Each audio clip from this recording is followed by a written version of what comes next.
There's more to Punisher than meets the eye, especially if you're missing one. Welcome to WatchMojo.com, and today we're counting down our picks for the top 10 Easter eggs from The Punisher Season 1. The sooner we find them, the sooner I get to put the guy down. Before we begin, we publish new videos every day, so be sure to subscribe for more great content. For this list, we're looking at the best Easter eggs, references, and callbacks in the first season of the Netflix series. Since some of the Easter eggs are hidden behind important plot points, a spoiler warning is in effect. Your family's gone, but you're still my brother. Number 10, the bathroom kill. Tell Double to get ready for a big party. I'm on my way. What a way to go. In the series opening sequence, the Punisher tracks the last member of the Kitchen Irish gang, Mickey O'Hare, and strangles him to death. The scene is almost identical to the ending of the Punisher's Man of Stone story arc. In the comic version, the Punisher's victim is actually William Rawlins, and instead of getting strangled, Rawlins' hand is cut off during his bathroom encounter. The show's bathroom scene may have occurred for a different reason, but it's still a great homage to Punisher history. Number 9, front toward enemy.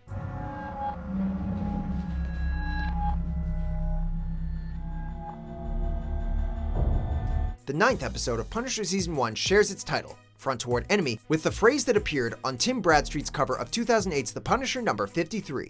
In addition to sharing the same name, the issue and the episode have a similar plot. In the comic, the Punisher tries to save his daughter from the assassin Barracuda, but runs into a hitch when he finds her car seat strapped to a claymore.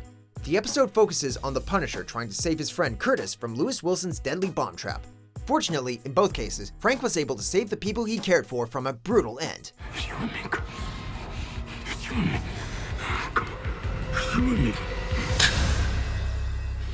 and me. Number 8, Dogs of Hell.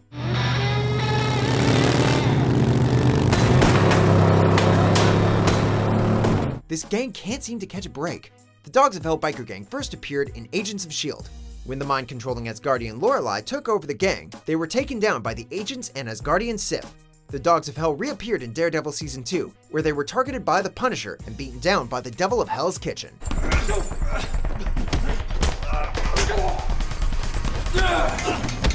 After those defeats, we had little hope they would escape from the Punisher in this season's opening sequence. If there are any Dogs of Hell left at this point, they should seriously consider a career change. One match. Two match. Anytime. Number 7, Chaos Under the Streets. And what was the article about? Blink and you'll miss this one. In the episode Two Dead Men, Karen's editor is seen holding a newspaper. If you look closely, you'll see the headline, Chaos Under the Streets is front page news. This title references the main conflict of the Defenders. In that series, an evil organization called the Hand searches for a magical substance buried under New York City. When their actions cause deadly earthquakes, a motley crew of heroes goes underground to stop them. Those events get a subtle callback with a quick newspaper shot. But more importantly, the headline confirms where the Punisher series occurs in the MCU timeline. It's just a city. You'll get used to watching them fall. Number 6, Bullitt chase scene. Frank, we got company. You head for the highway. I'll cut him off. When Frank needs to restock on guns and ammunition, he decides to steal from a Department of Homeland Security sting operation. But Homeland Security agent Dina Madani doesn't let the guns go easily and pursues Frank in a frantic car chase. The hectic scene is an homage to the 1968 thriller Bullitt. The movie features a famous scene where Lieutenant Bullitt goes after mob hitmen. Both chases feature 68 Mustang GTs in hot pursuit, with close quarters driving and roaring engines. There are even shot-by-shot recreations of stunts from the original film. Although both scenes end with explosions, all of the drivers in The Punisher live to fight another day. Number 5, Senator Stan Ori. The regulations I'm pushing aren't about taking certain guns away from all people. They're about taking all guns away from certain people. You might want to think twice about voting for this senator. In the series, Stan Ori is an anti-gun advocate that seems to be a stand-up guy, but when Lewis Wilson threatens his life, he cowardly throws Karen in the line of fire so that he can escape. However, Ori's comic counterpart manages to be even worse. After the Punisher kills the senator's corrupt nephew, he forces Frank into hiding and sends an assassin after him. The Punisher eventually kills Ori in the comics for his evil plot. Time will tell if Frank will permanently end Ori's political career on the show. Seeing that kind of violence up close, being part of it, makes you reassess. Number 4, Rawlins Bad Eye. I think if we do this, men are gonna die. I pointed. Now you need to go shoot. The third episode of the season gives us an extended flashback to Frank's military service. We learn that Frank's superior, William Rawlins, sends his unit on a doomed mission that led to a harrowing ambush. After barely making it out alive, Rawlins asks the soldiers if they completed the mission. Frank answers with a devastating punch that permanently damages Rawlins' left eye. Did you kill the target? What'd you say? What'd you say, you piece of shit? This echoes a moment in the comics where Frank takes the same eye out as part of an intense interrogation. In either case, Rollins is left with diminished eyesight and a deep grudge against Frank Castle. No, don't touch me. Number 3, The Rumble in the Jungle.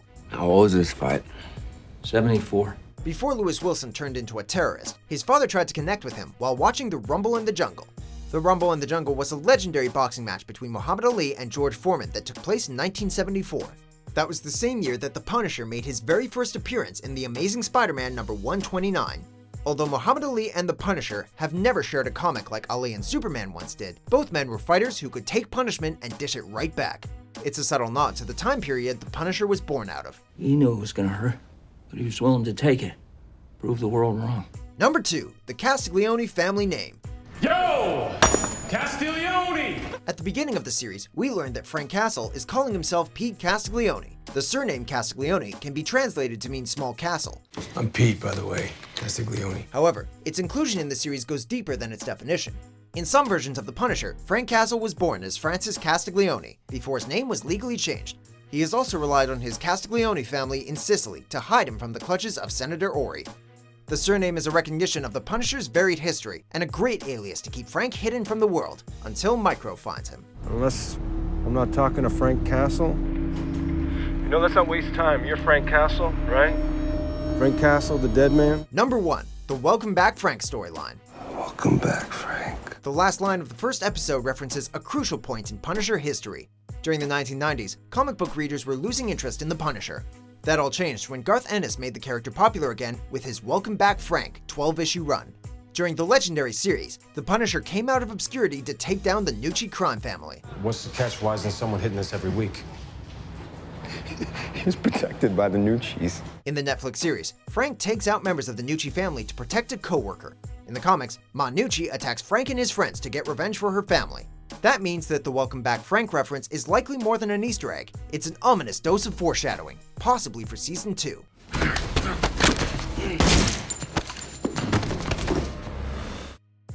Do you agree with our picks? Check out these other great clips from WatchMojo and subscribe for new videos every day.